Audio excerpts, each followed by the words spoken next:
All right, welcome. Here we are. It's your Kung Fu Uncle here for Crossing Hands episode 4. With me is Roman McClay. Roman, how are you today? Greetings. I'm good, man. I'm good. Thanks for having me on. It's an honor. Oh, excellent. Thanks for coming. I really appreciate it. Clearly, I first heard about you because of Sanction, and I love that.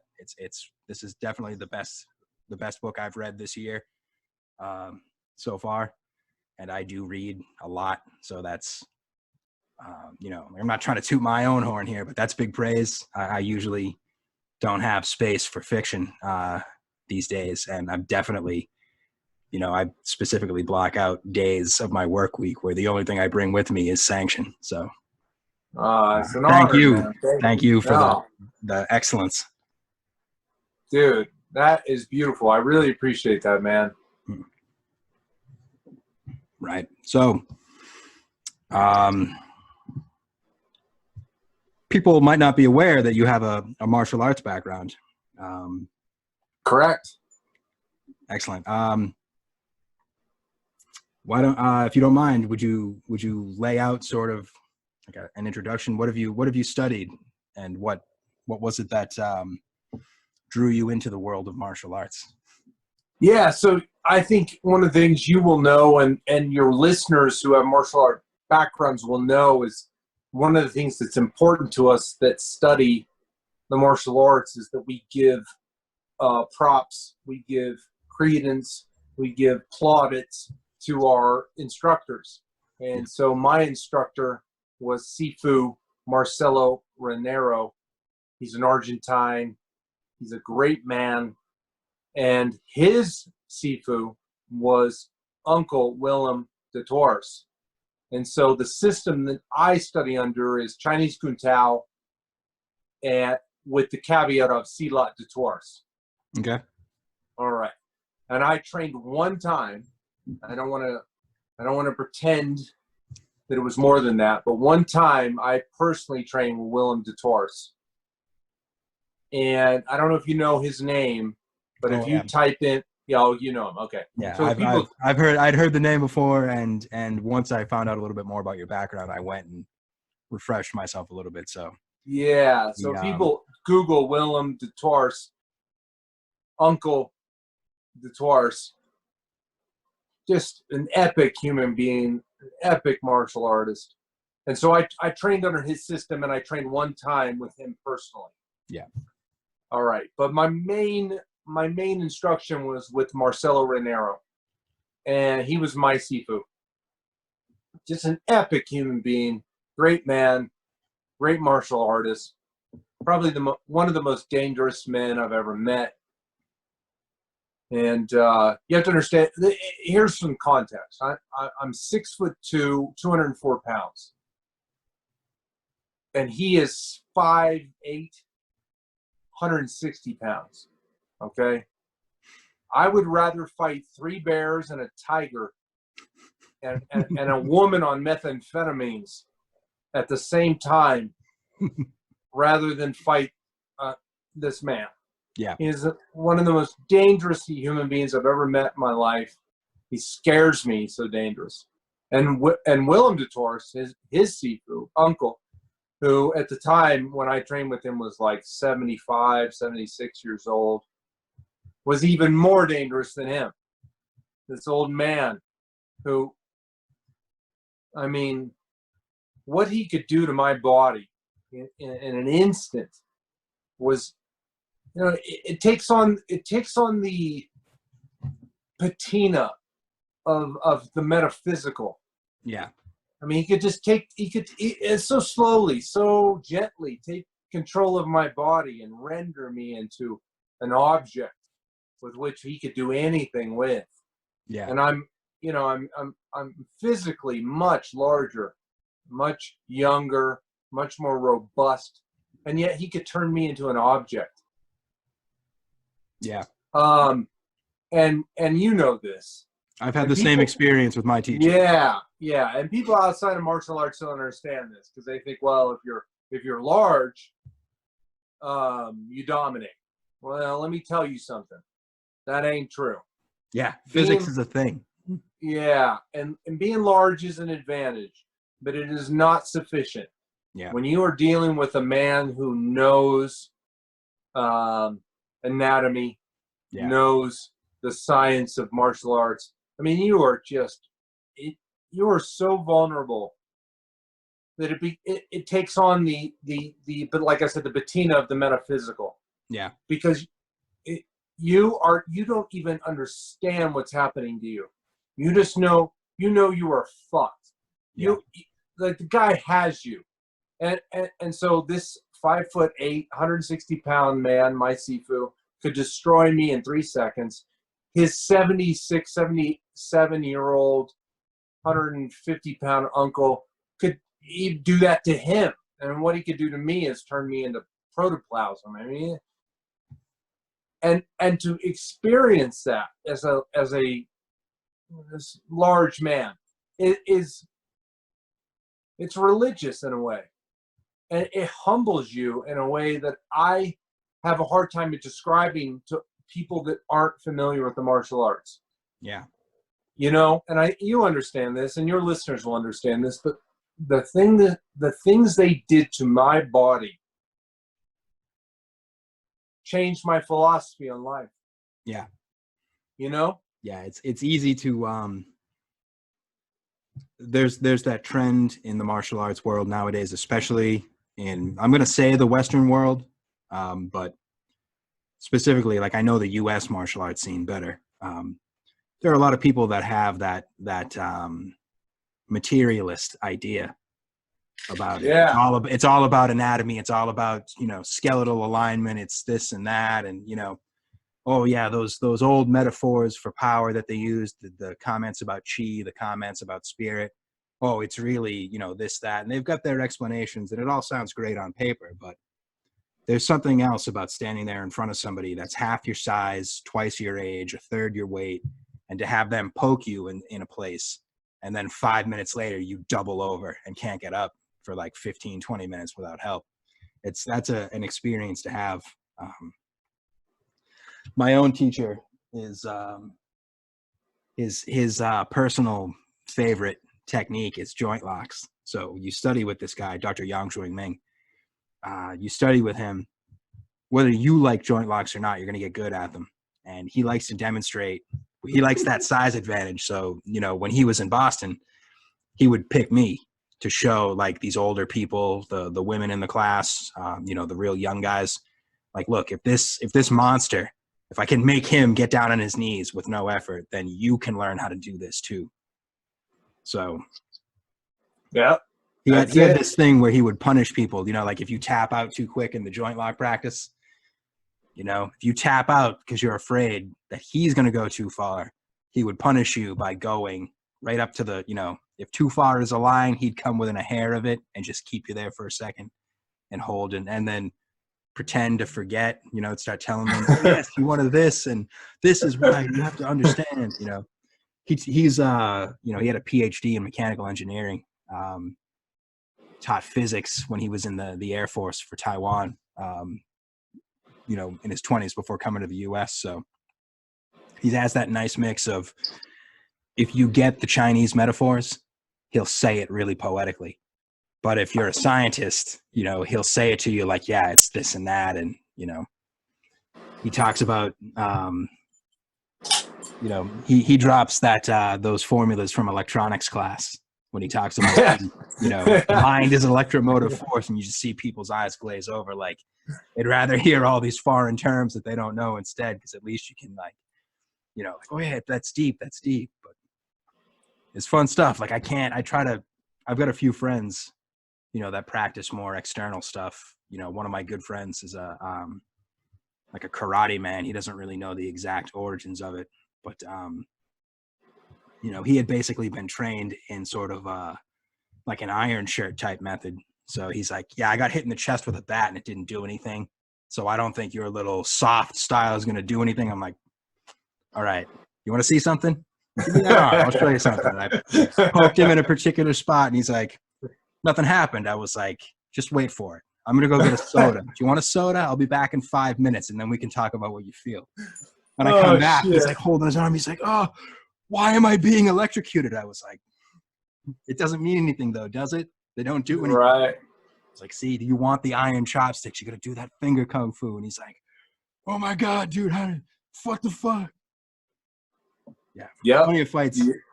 He saved me. And like, there have been plenty of fights where I definitely should have been stabbed in the back. And this guy protected me. And there have been plenty of other things that shouldn't have been fights that became fights because he basically told people like, that guy over there is better than you. You kind of suck. And so something that I actually really love about the world of martial arts is that you don't get in conflicts with people that you should maybe to a normal person. And you do get in conflicts with people that should never, ever, ever try to have trouble with you. That's it, man. You get it. And that it's just something you cannot tell. You have to experience it on the body. Because I did not understand it until it happened to me. And then once I did. I understood it. But yeah, my Sifu, Marcelo Romero, he schooled me hardcore. And after a year of training with him, I was his number one. Excellent. And he brought, after a year of proving my bona fides, he brought me to Willem de Twar's. And we had one school, and it changed everything for me, man. I saw this old man just turn me into nothing. And it was beautiful. You know, there's a poetry in it. Yeah. You know, there's a real poetry in martial arts. And I think that's probably something you and I will share as we get to know each other, is the poetry of it, the poetry of martial arts, you know. And don't get me wrong, the martial aspect of it, the violence is important, but you know, the violence is short-lived. You know, my Sifu said that if a fight lasts longer than 5 seconds, you're fucking it up. That was his rule to me. Yeah. If you're fighting with someone and it lasts longer than 5 seconds, you are doing something wrong. Yeah. Yeah. Okay. That's something I think a lot of people are weaned on, that action movie mentality about a fight. You know, It is possible for one person to fight, you know, 2, 3, 4 people, but it's not going to, you know, it's not going to take 8.5 minutes the way it does No. in a Wesley Snipes movie. You know, it's not going to be like that. Right. There's a realist edge that escapes people who have been weaned on that fantasy, you know. Yeah, exactly. And so, you know, let's say in the last 10 years, I've been in 10 fights, and those fights lasted, let's say, 10 seconds. Yeah. So in 5 years, you got less than a minute of fighting. Yeah. Okay. So that means for 10 years, the way martial arts impacted me was 99.9999% philosophical. Yeah. It was only 0.00001% violent or martial. Mm. And, you know, and to be honest, I've lost most of my fights. I am not a badass. Like, now that doesn't mean you should try me. You probably shouldn't. But to be honest, I have lost most of my fights. Yeah. But the way martial arts works for me is mostly philosophical. Yeah. But the martial part, the violent part, has to be included. Exactly. You're right. You know what I mean? So that part's important, and I think you understand that. And so, but the philosophic part, which you and I can talk about, is so crucial. But it's not something you can understand until you've been in the martial part, until you've been in the violent part, and then the philosophic part actually can impact you. And I guess that's the part that I'm most qualified to talk about, is the fact that it has been a huge impact on me philosophically. Yeah. You know. Yeah, there's a saying in northern China about you know, there's 2 parts to martial art. Like you just said, there's the martial part, then there's the artistic part, the philosophical, expressive part. You know, if it doesn't have the aesthetics from the ancestor, it's not martial arts. But if it doesn't have fighting, it's not martial arts. It needs you need that edge, that dose of kind of cold, calculated, ruthless, real world efficiency. Am I going to be able to kill somebody with this? Is this going to keep me from getting killed? If it doesn't have that, then whatever else you may be capable of athletically, aesthetically, is irrelevant.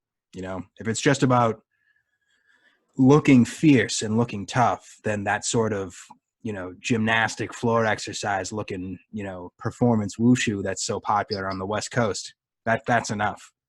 But that's not enough in the real world. In the real world, you need to know, you know, if somebody does this, you have this long to end the situation before you pass out and definitely get killed. If people approach you, two people approach you like this, you need to be aware of this to avoid getting stabbed in the kidney. That's it. Yeah. That's it.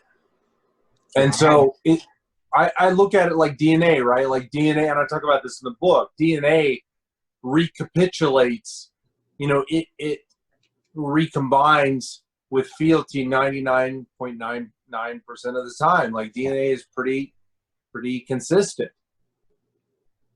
But that 0.001% where it changes is crucial. Yeah. And martial arts is the same way, and you just alluded to it. So I'm confident you and I are on the exact same page with that. Yeah.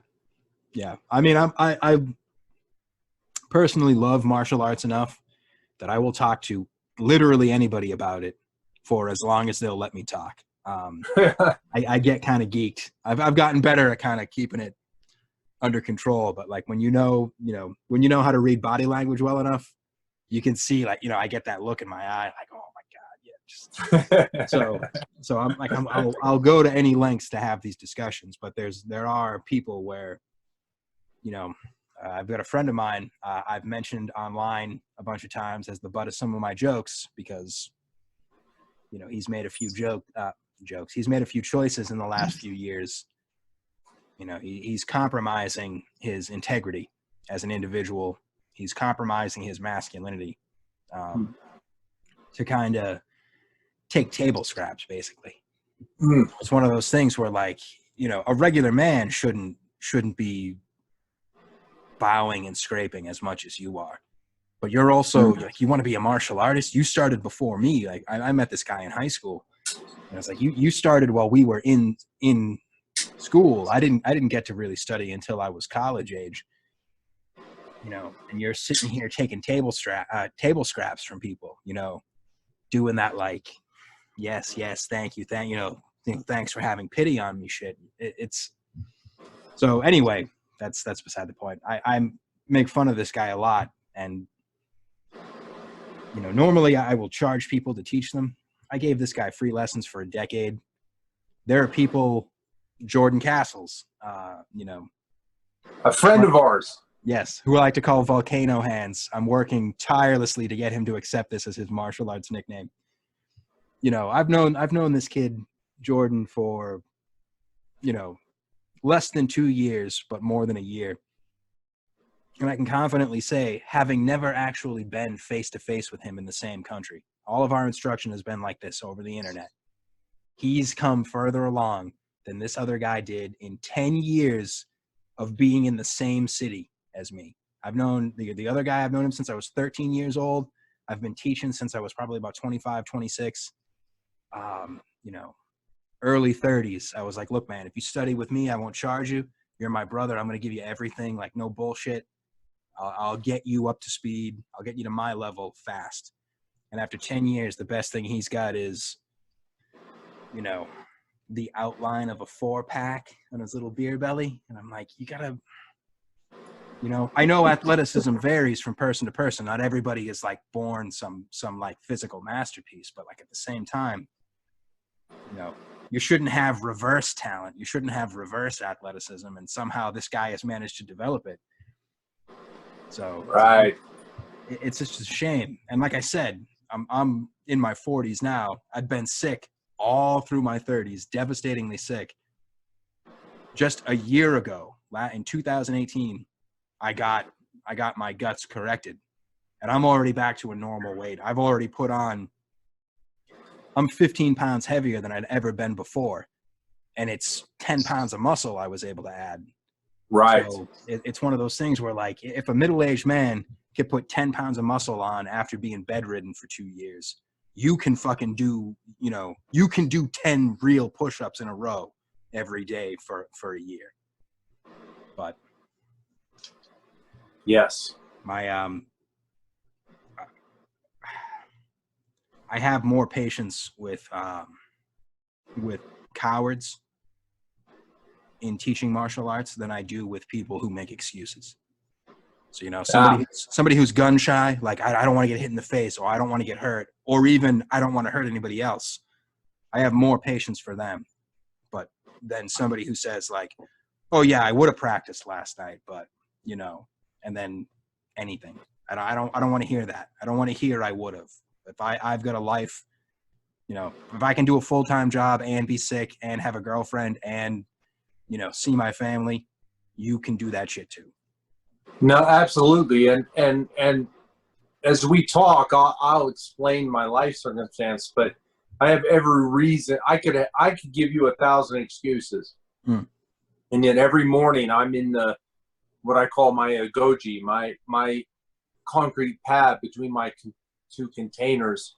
And I do my forms, man. I do my horse stance. I hold it for 60 seconds. I do my tiger. Like, I do my forms despite the fact that I am physically damaged. I am economically impoverished. I'm in the middle of nowhere. I could give you an excuse of why I don't need to train. I don't see people. And yet every morning, as part of, and a lot of people don't know this, but every morning I get up and I do my forms as I was trained by my Sifu. I do my forms. And there's a reason for it. And it's because I have excuses not to. And so I force myself to do them. Because I'm in battle with my own excuses. Yeah. Like, my excuses are my enemy right now because I don't have physical enemies. There's no one comes up here. Yeah. Like, I'm in the middle of nowhere. And so my enemy is my excuses. Yeah. Yeah, that part, that's what, I really feel that. It's not the, you know, you train to be prepared for conflict with other people, but it's not going to be other people that get you killed. It's going to be you. It's going to be your laziness, your justification, your rationalization. Oh, well, yeah, the rule is blah, blah, blah. But I feel, or I think, I don't want to hear that. That's not how it is. There's a reason these things will be transmitted intact with zero changes for tens of generations. It doesn't need to be changed. You need to conform. And that's one of the places where conformity, or like a conventional mindset, you can see the benefit of it. Martial arts really make it clear why standardized conventions can be positive.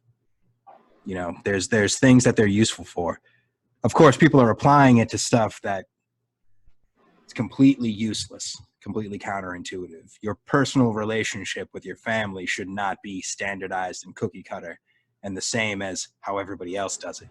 If you're religious, your relationship with your God shouldn't be standardized and cookie cutter in the way everybody else does it. But for shit like, can you do 10 chin-ups? There's a standard for that, and you either do it or you don't. You know? Bingo, man. I have a chain between my two containers, and I do 10 pull-ups every day, no matter what. Yeah. And, you know, I do my forms, I do my pull, and some days, you know, I have a weight bench here. I posted a video of me bench pressing 215 pounds 6 times on the video. Yeah. I don't do that every day. Yeah. But I do my forms every day. I do my chin-ups every day. I do my push-ups every day. Yeah. Yeah. Those things have to be, like you use the word conformity, have to be within the bounds of that concept of conformity. And I've been weak. I've been like you. I've been sick. I've been injured, you know, and you know, for young guys, let's say some 23-year-old guys listening to this right now, and he doesn't have any broken bones yet. Yeah. He may take that for granted. But the old guys like us, guys with broken bones, you know, my CFO broke my jaw. My jaw is broken. My C6, C5, C6 is broken. You know, I have broken ribs. Yeah. I have a broken thumb. I have a broken toe. These are permanent. Yeah. They hurt every day. Yeah. But I can do my forms. I can do my pull-ups despite all that. Yeah. And that is important because of the conformity. And I think you and I might agree on this, is that conformity gets a bad rap because of these other ancillary things. Yeah. You know, conformity to society, conformity to whatever. But there's a certain utility in conformity. Exactly. You will do these things no matter what. Yeah. No matter how injured you are, no matter how hungover you are, no matter how weak you are, you will do these things because they matter in some existential sense. You know, and right now I do 50 push-ups a day, okay? Yeah. But I've been so weak that 10 push-ups a day was taxing. It hurt. Yeah. It was hard. Yeah. And getting those 10 it took everything I had. Yeah. But I did them. Yeah, exactly. I did them. Yeah. My favorite philosopher is the Taoist Zhuangzi. You know, if you've heard the story of Cook Ding, or the butterfly story, you know, he dreams that he's a butterfly, and in the dream he wonders, am I a man dreaming I'm a butterfly, or am I a butterfly that dreamt it was a man? That whole thing. Bingo. Yeah. He makes a good point. He does a lot of he plays with language concepts to demonstrate the way your worldview can be manipulated by language. So one thing that he's big on is what in English we call indexicals: east, west, north, south, left, right. They mean something specific, but they also don't mean anything specific at all, because your left and my left are only the same thing if we're both facing the same direction. Your, like, north and south, east and west, those have meaning because we have that convention of applying them. Otherwise, it's a meaningless term. It's a nonsense word. So in senses like that, you know, when everybody talks about conformity, they want to talk that shit about, like, oh, I'm a rebel. I don't do what the squares do. It's like, yeah, but you do, though, you know? And nowadays, all the squares and the conformists, they're getting mohawks and wearing leather jackets and putting a safety pin in their nose. That's what the conformists do nowadays. Now, if you want to be a rebel, you get a regular men's haircut, you buy a suit, you wear a tie, you tuck your shirt in, you know, you wear leather shoes, not fucking sneakers, and you go to a 40-hour-a-week job, and that's a rebel nowadays. Yeah. So it's those things people don't appreciate, that there's a larger context than just what you personally are capable of remembering. Yes. I tell all the younger guys that I never, you know, like, I don't have any kids, but I'm still dad to a lot of people, and a shockingly large number of them are not men half my age or women half my age. I've got dudes that I grew up with where, you know, you've got a father. Why am I the one explaining to you how it works between men and women? But, you know, with the younger guys that are willing to listen to somebody with experience, I'll tell them, you know, I know there's a part of you that wants to carve something out for yourself in the world, but you have to give the rest of us our due. Those that have been here longer, it might suck. You might feel like you're eating shit when you do something that I tell you to do. But if you can do that now, you're going to be able to get what you want in the next 2 years, 5 years. The people my age that you know, they were losers when they were teenagers and they're losers in their middle age, they're the ones that never learned to say, okay, I'll do it your way. You know, you don't always have to do it other people's way, but you need to understand Sometimes somebody knows a little something that you don't know. Sometimes somebody has a talent you don't have. So let their strengths fill in for your weakness. You can advance faster. Bingo. One thing in the martial arts world, you know, I think anybody that has any amount of experience is going to be familiar with seeing people that have plateaued. They're not getting any better. They're not necessarily getting worse, but they're definitely visibly not getting better. You know, that guy down at the school that can only get about halfway into a full split. And he doesn't want to hear anything from anybody else about, yeah, this is what you need to do to increase that flexibility. You need to change your hips in relation to your back. Oh, no, I know. You don't know. If you knew, you'd be able to do it.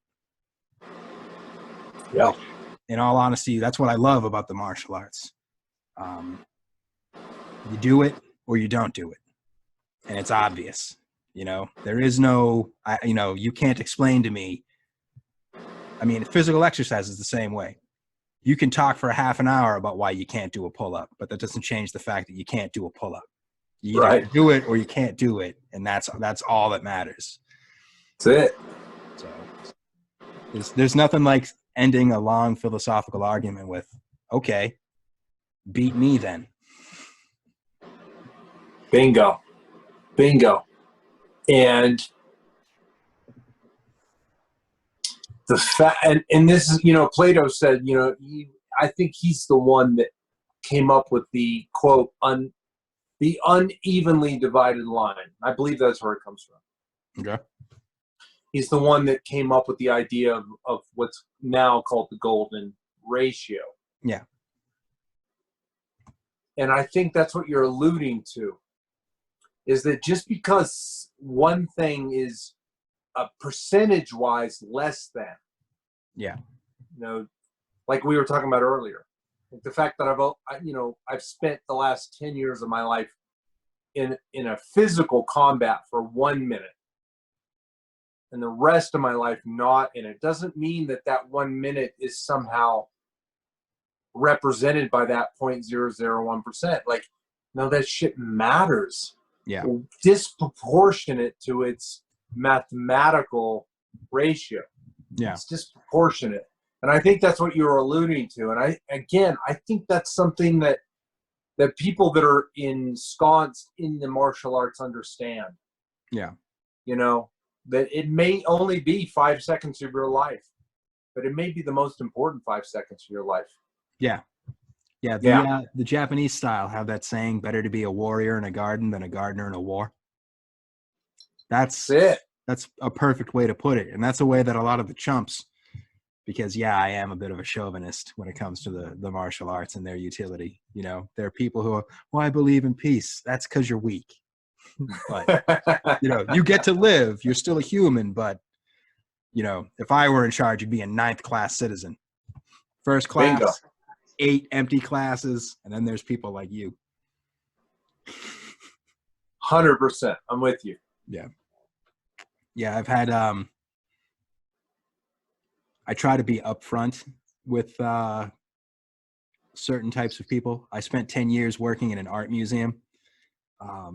And I'd come interesting. From more serious security, like, site security, concert security, kind of like more rough and tumble type stuff. And then I decided, like, I'm going to take it easy. I'm going to go to an art museum. I'm sick of touching gross, weird people and having them touch me. I'm going to go to a place where everybody's going to be polite and it's always going to be relaxed. Yeah, the art world is 1,000% worse than anything else that you could put yourself in. So, oh Jesus, I get there and I tell, Boston. I grew up in Boston. This was in Boston. They have that reputation for being very, you can't even say liberal because they're way further left than that. And if you've been paying attention to the news, they're starting to do that stuff that California's been doing, where they want to outlaw plastic. And, if you call someone a bitch, you're going to go to jail for 6 months and stuff. Like, they're going insane out there. So I'm working in this museum.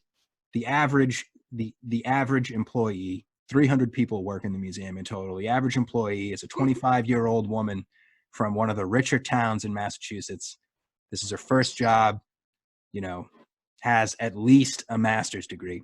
So very, very, you know, I'm not saying women are incapable. I'm saying these women were sheltered.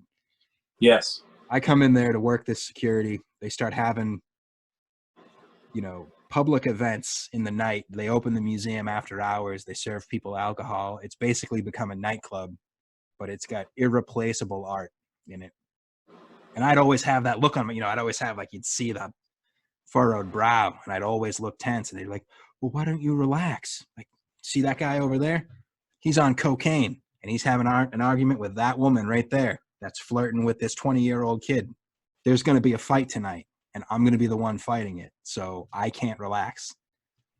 Well, what if I... No, we're not doing that. What we're doing is I have to be able to get that guy before he knocks that 2,500-year-old statue over and kills this fucking kid that weighs 130 pounds. So they'd say these things, well, I just feel, yeah, you know, you're using the F word. I can't hear that.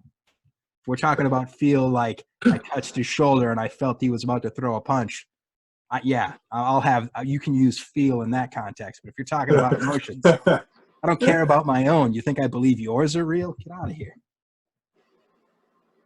I've got some horror stories from that, you know, telling people, please don't pick the paint off that irreplaceable oil painting. They'd say, oh, is this a Rembrandt? Yes, it is. And then you see that finger coming out. Absolutely do not touch that. What are you going to do if I do? You don't want to know what I'm going to do if you do. Best case scenario is you're going to wake up in the hospital handcuffed to the bed.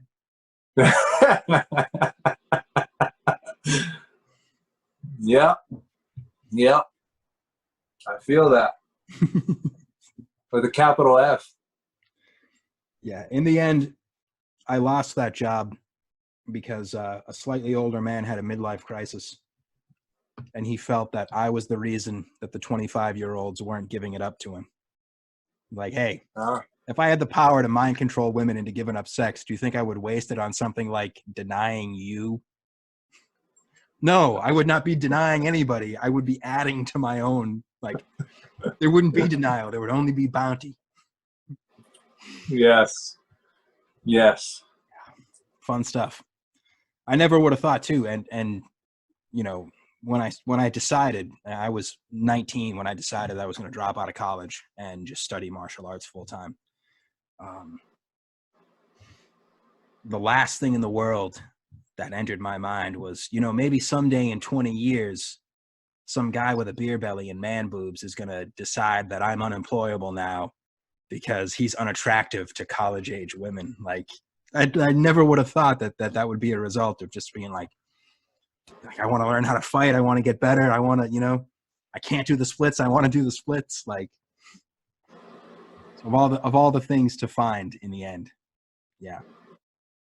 You've dedicated yourself to self-improvement, and that means you got to go. It's awful. Yeah. The vagaries of fate.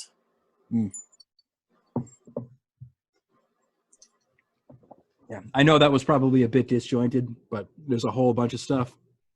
No, it made total sense. That I would like to have said during that little ramble that will get me in legal trouble if I do reveal the names of certain individuals. It's just like, yeah, well, you know why such and such happened? I'll tell you why it really happened. No, I'm with you, man. I get it. Like, instinctively, I get it, man, because I was the same way. Again, and we talked about this before, is like, when you place a certain amount of primacy on your own capabilities, you forget about the chaos and the vagaries of fate. You forget how other things that are weaker than you can impact your life. Yeah. And you came up against that. You came up with against a weak man who actually impacted your life. Yeah. And the same for me. The biggest impacts against me have not been men stronger than me. Yeah. They've been men weaker than me. Yeah. Oh, yeah. Yeah. Oh, man. Like, having to go to the unemployment office and explain to somebody, you know, well, why are you here? You know, I'd rather actually physically eat shit than have to metaphorically eat shit and explain myself to some weirdo.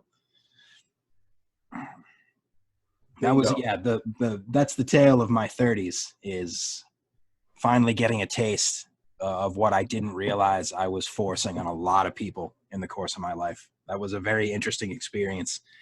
You know, I didn't do it on purpose. I wasn't trying to, but sometimes you oppress people, not with your actions, but just with your presence. So, no, that's poetry, man. yeah. Sometimes you oppress people with not your actions, but just your presence. That's a tweet, brother. You should put that out. I'll like it and retweet it. Right. Well, it's you know, my decade of illness. That's the reason why I took the name Uncle Sickness. Sickness is a character from a great martial arts movie called Dance of the Drunk Mantis. It's like an unofficial sequel to Jackie Chan's classic Drunken Master. You know, Jackie Chan wasn't involved, but the director, Yuen Wu Ping, this was something he made on his own. The lead actor is actually one of his children. You know, his family was very much involved in making this movie. So I kind of realized in that period that there were a bunch of people that, you know, I had risked my freedom when we were young. You know, like I did a lot of horrible things to people. That there are people that are crippled because of me. I should have, you know, I lucked out and didn't get arrested. I should have been arrested. I should have a record. And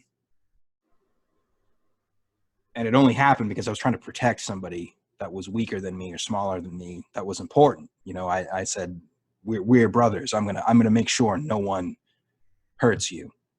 And then in my moment of weakness, that person turned around and tells me, you know, I always hated that you would say blah, blah, blah. Oh, you always so free with your opinions. And it's like, I almost got killed how many times for you? And, you know, your way of repaying me is, you know, what I don't like. It was an eye-opener, to say the least. I kind of preferred, you know, some of the more openly hostile experiences I've had in my world travels, you know, like going to a foreign country and having somebody be like, yeah, I don't like you because you're clearly American. That was better than having, you know, my so-called brothers all of a sudden turn around and, yeah, you know what I really don't like about you? I appreciate everything you did, but at the same time, fuck you. That was hard to deal with. Yeah, and that's, and I know you know this, but let's spell it out. That's one of the central themes of the book, is that men like us prefer an open hostility from an overt enemy, yeah, to the subtle betrayal of a so-called friend. It's so fucking hard to explain to people who live in modernity, you know, under the protection of the state, under the protection of civilized society. But to incur the betrayal of a so-called friend, it's so devastating, because men like us live by a code, and that honor, that code is so important. Yeah, that we almost take it for granted that other people feel it until they don't, until you see that they don't. Yeah. And you're blindsided almost in the same way that you're blindsided by, you know, a punch from behind, or, yeah, you know, an enemy that stabs you in the kidney. You're blindsided by it because you really don't understand the mindset of a quote unquote friend who will betray you over nothing. Yeah. Yeah. The smallest thing. The smallest thing. And it wrecks you.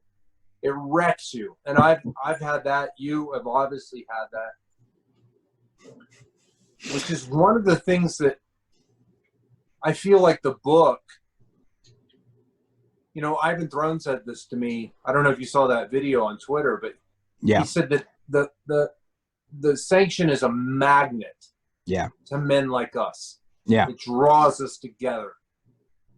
if anything that book does, for all its flaws, and there's plenty of flaws in that book, it's not the perfect novel. I mean, I remember one time reading that some reviewer said about Proust that it was the perfect novel, you know. Yeah. The Sanction is not the perfect novel. There are many mistakes in it.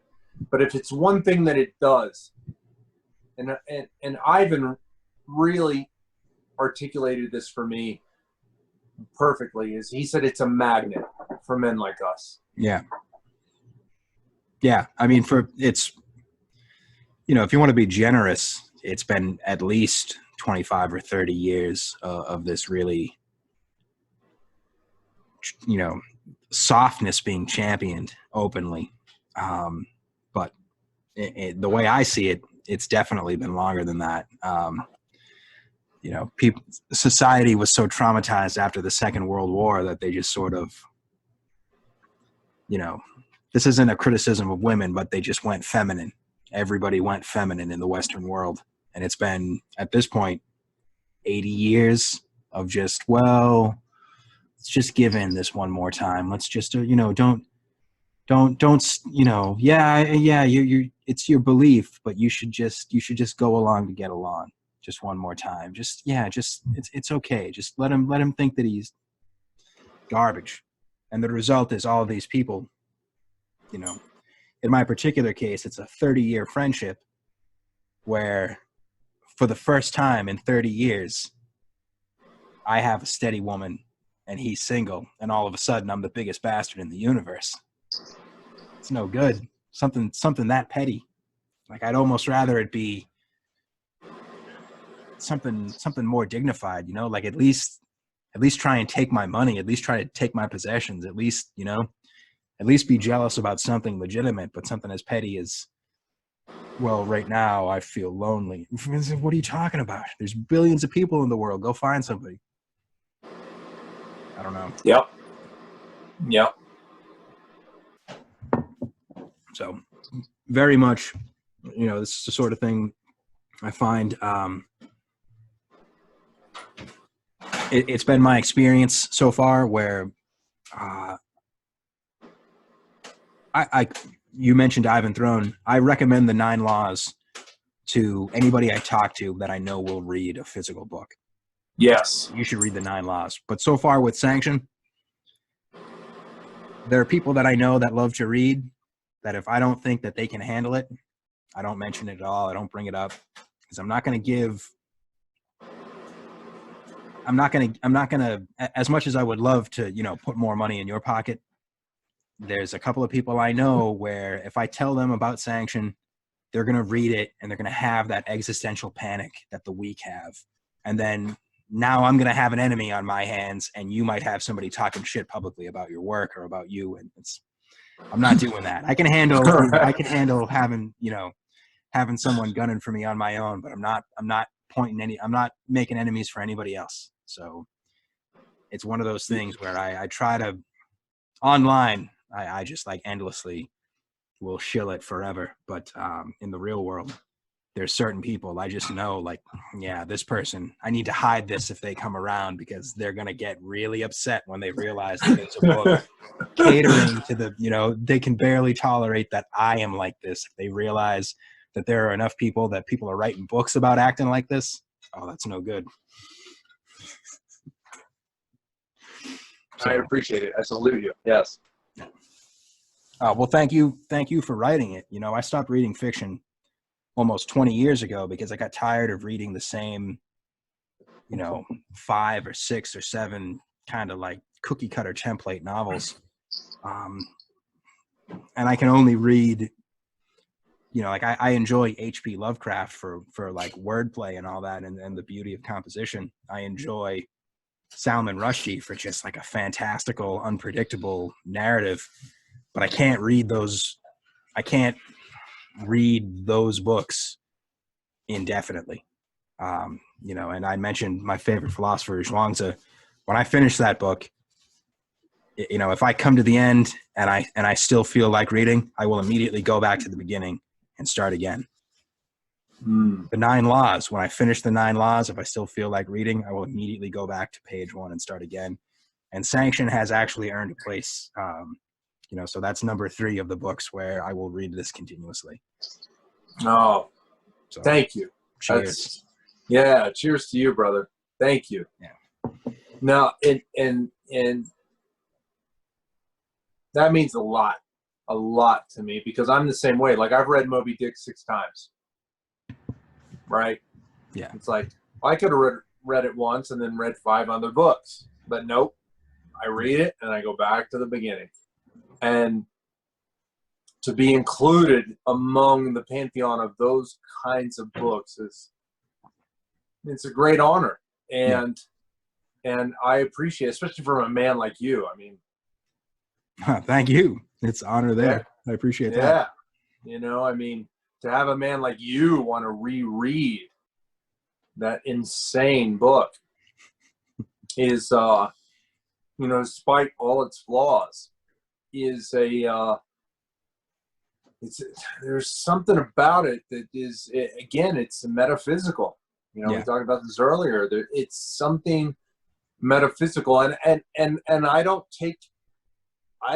take complete credit for it. I mean, I don't know if you know the story, but you know, the book actually appeared to me. It did not. I did not. You know, I don't feel like I wrote it. I feel like I transcribed it. Yeah. Well, that's the best. All the best types of writing have that element of the conscious mind gets out of the way. Yes. And what's been given an opportunity to kind of grow, you know, ferment on its own in the subconscious and the unconscious comes out. You know, I realized a few years ago that one of the reasons people believe, you know, I was trying to explain to an atheist friend of mine why there are people who are so, you know, they're so religious that it seems like it's insane to a regular person, is that when you study the right way, your conscious personality and your conscious mind are irrelevant in the creative process, and it literally constructs itself on its own outside of your awareness, and then you're presented with this idea. It's the reason why people, you know, you can pursue an art, you can pursue like a physical activity, and you reach a point where you're conscious, but you feel like you're watching somebody else do this with your body. You know, this is why all those that the Middle Eastern tradition of prophetism seems weird to certain types of people, but there's a reason why a guy out in the desert meditating in the sun would feel like, you know, the universe is telling him secrets. It's not insane. It's legit. It's just a process that a lot of people don't open themselves up to. So I always wanted to be able to write something really moving, something that would impact people. But the way I write is way more technical. There's no like art to it. So I'm glad somebody was able to, you know, I relinquished that ambition because I knew I wasn't going to be able to do it. So I'm glad to see that you were able to pull it off. So at least it exists. I'm glad that somebody could kind of combine, you know, I would have loved to combine regular life and philosophy and art and all this stuff, but no, my shit reads like the telephone book.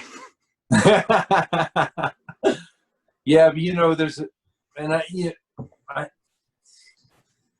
I appreciate you saying that, because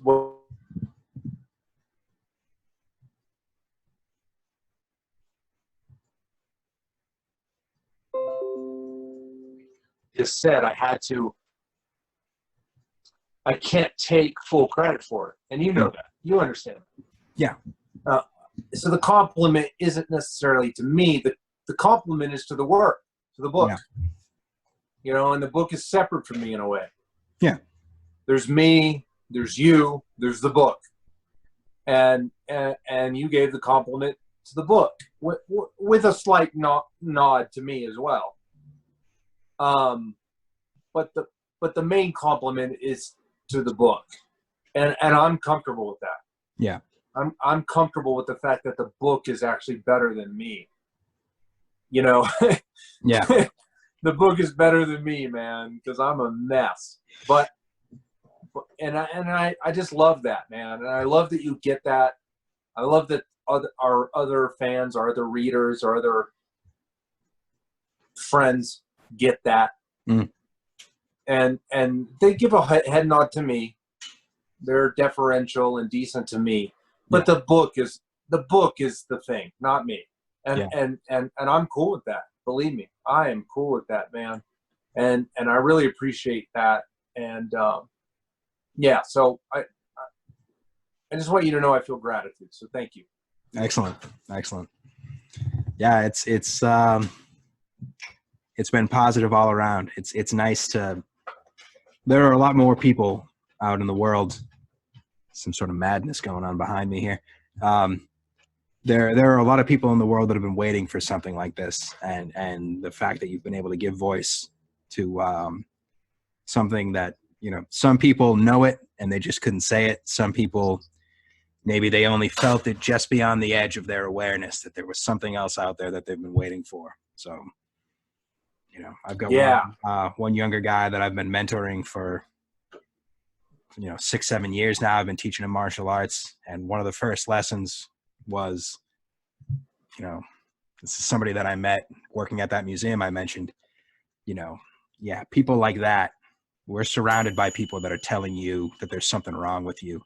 I'm telling you that there's nothing wrong with you. It's okay to do this. Like, what you did, it's not something to be ashamed of. Somebody that joined the U.S. Marines because they felt it's the duty of the stronger to protect weaker people that can't protect themselves. And, after he was injured, fulfilling that duty, his payment for it was, well, you're an awful person for blah, blah, blah reason. Well, you're actually evil for such and such. And, and that's a hell of a burden for a young guy to have to take after putting himself in harm's way. So for stuff like that, I'm glad that there is like a work of art that's going to let people like that know, hey, it's okay. It's okay that you feel this way. It's okay that you think these things. It's okay that you made these choices. You don't have to justify it to other people. You did it because if you legit thought it was the right thing to do, then that's what matters. You have to do what you have to do. Yes, absolutely. Absolutely. So that's kind of strayed a bit further afield from martial arts than people might have expected, but I didn't say this when I came up with the idea for this format, but I was hoping that it wouldn't just be two people who love the martial arts sitting there talking about punching and kicking for an hour to 2 hours or whatever. I'm glad that this is keeping the pattern going. Every episode has been, yes, we're here because we both like martial arts, but there's also the art is a part of it too. It's not just the martial, as you've already said a few times.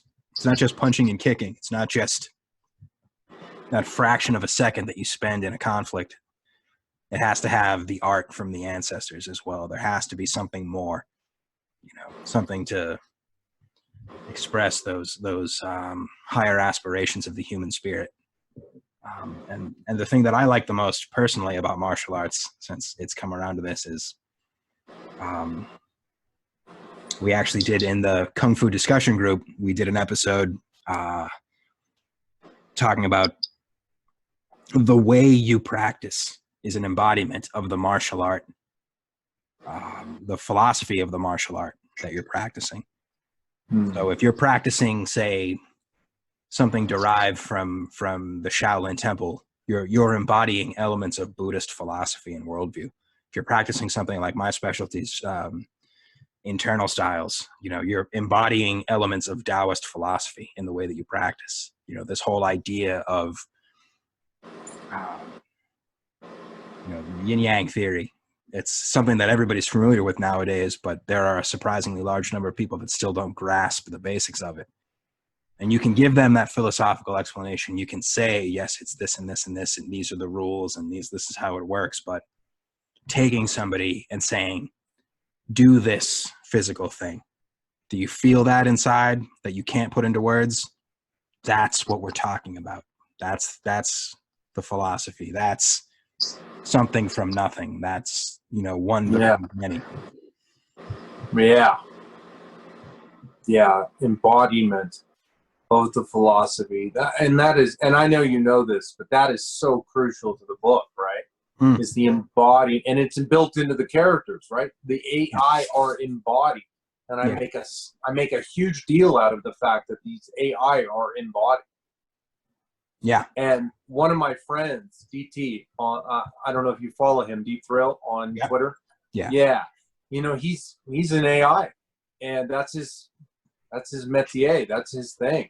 Yeah. And he came to me privately and he said, yeah, your conception of artificial intelligence as embodied, necessarily embodied, is crucial. Yeah. He's like, how did you come up with this? And because he thought maybe I was involved in AI. I was like, dude, I'm an oil field worker. I'm a roughneck. I'm a redneck. I'm like a working class shithead. I'm nothing. Yeah. But he said, you know what? You nailed it. You nailed it, because embodiment is crucial for intelligence. Yeah, exactly. It can't just be that. I had a teacher, a philosophy teacher in college. He described, he said, like, people pay lip service to Plato and Aristotle, but classical Greek philosophy is irrelevant for our world because people aren't willing to accept intellectual homosexuality. And what he meant by that was there's a certain type of thinker who conceives of himself as a disembodied mind. And regular people, even really intelligent regular people, cannot relate to that at all. And nothing that someone like that produces is going to be relevant for a regular person's life, which was like his ultimate explanation for why philosophy used to mean something 200 years ago, and now it's irrelevant to a regular person. Even a well-educated, well-read person, somebody who loves literature, they're reading fiction. They're not reading philosophy. Philosophy is, I'm comfortable saying like this, philosophy is a bunch of assholes sitting in a room talking about what if. It's not something that means anything for a regular person anymore. So. And you would say because it's been disembodied. Yeah, it's completely divorced from what, your base physical needs are not, that's not the sum of a life, but that's a hell of an important part of your life. You need to be able to take care of that whole, the Maslow's hierarchy of needs. You need to be able to address those things. If you want to get to the top and start talking about these what ifs, what if we built the society with no oppression and crime? Yeah, that's great. What if, what if bananas communicate by farting purple gas at each other? It's fucking irrelevant for regular people. If you don't have that foundation, that concrete, this is what we're going to do about keeping you warm in the winter. This is what we're going to do about keeping your kids' bellies full. This is what we're going to do about giving you a way to express the value of your perspective on the world. This is how we're going to make sure that your life is meaningful to you and to us. Now we can talk about what could humanity be? What could the future be? What could, what would heaven be like? Can we make that real? Yeah, we can have that conversation, but, if nobody is eating 3 meals a day, we're not going to be in a position to have that conversation. Yeah, exactly. And that's why I built it into the story of Sanction, that the AI had to be embodied in order to be intelligent. And he picked up on that, and DT picked up on that right away. He was like, yep, that is crucial. It's not a sidebar. It's not ancillary. It's crucial that embodiment be fused with intelligence. And that's something you get, something I get. It's something the readers of Sanction get. Yeah. But he, from a perspective of a person who is in the high levels of AI, felt it was important it was important to him that I understood that he felt like, oh, you get it. Like, he had to tell me that it was important, that it was not just some sidebar. You know, he reached out to me and told me, like, this is so crucial. And that he felt a lot of his peers didn't understand that. Yeah. You know, and to a working class guy like me, I mean, that was just huge, you know, because I had an instinct for it, like you do. Yeah. Instinct for embodiment. Yeah. But he was coming from the perspective of, you know, highly, highly intelligent person inside the artificial intelligence community. And he said, yeah, look, your instincts are right. You may get this detail wrong or whatever, but your instincts are right about that. And I just felt that was so important. And so when I talk to someone like you who understands the link between embodiment and philosophy, it reminds me of that. Yeah. And so that's why I brought it up. But that, and I feel like that's, in modernity, we've lost that. We've lost this idea that embodiment is so crucial for these higher concepts of philosophy, morality, you know, brotherhood, friendship. We've lost this idea that embodiment is crucial for these concepts. And it's something I hope the book, in conjunction with everything everyone's doing, that you're doing, that our friends are doing, I hope it's something that we bring back, this notion of embodiment for being crucial with morality and brotherhood. Yeah. Yeah. There's been a lot of fiction in the last 5 or 10 years that's starting to touch on that kind of idea, where you see these people that don't function in the regular world, that can't connect with regular people. They have this weird, like, gnawing need to move beyond, you know, the embarrassment of physicality. I think Kurt Vonnegut talked about stuff like this. What a great phrase, the embarrassment of physicality. I love that. Yeah. Well, I mean, I can't take credit for it. I'm putting it like that, but I basically became aware of this. You know, I spent 6 months in Spain and a month in Morocco after college. And some of the only, you know, I took relatively little with me, but I took multiple Kurt Vonnegut novels with me. So that was something that I had with me while I was there. And it always stuck with me that he talked a lot about, you know, I forget exactly where, but basically the idea that the history of the latter half of the 20th century is multiple examples of the most intelligent animal on planet Earth being completely embarrassed and humiliated by the fact that it is physically an embodied consciousness. You know, people that are ashamed of having to eat, ashamed of having to sleep, ashamed of having to, you know, move their bowels and stuff. And I told people while I was sick, you get over the ickiness of shit really quick when, you know, you've got a hole in your abdomen that's constantly exploding blood and shit. Because shit's the least disgusting thing that the inside of your body produces by a lot. Right.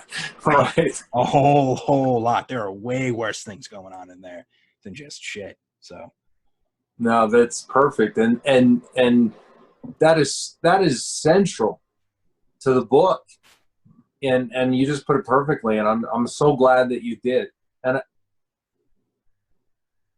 I'm just glad that you did, because that's crucial. Yeah, there's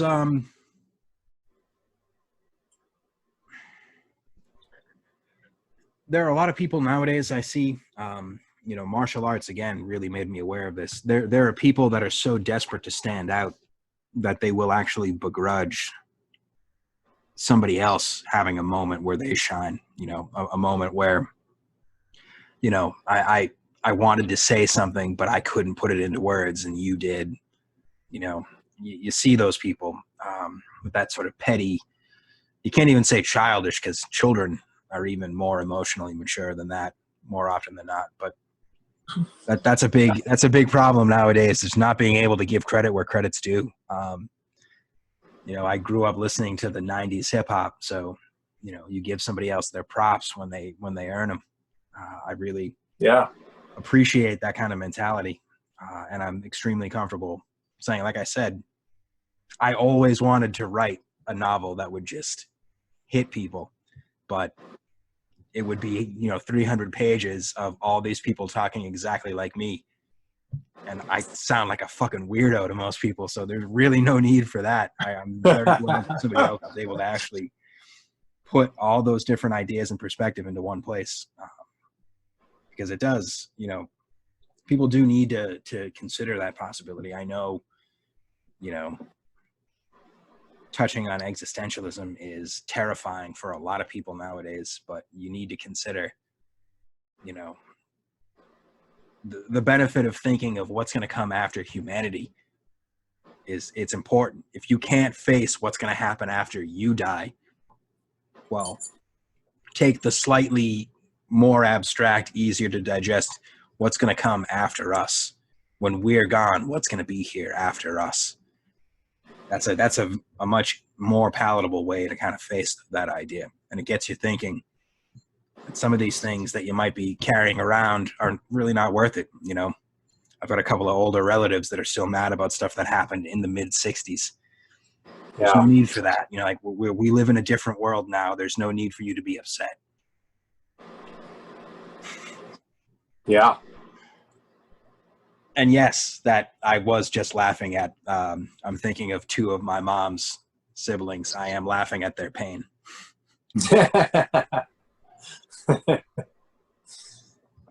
So, yeah, I'm really comfortable doing that sort of thing as well. So, something that I'll admit that drew me to the martial arts is I like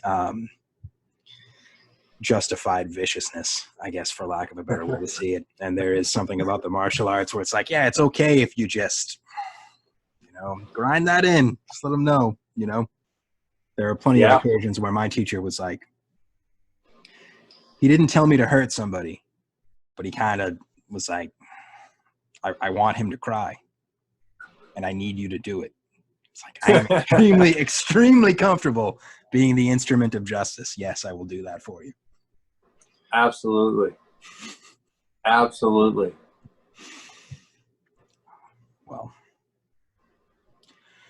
Well, so we've been on for about an hour and a half.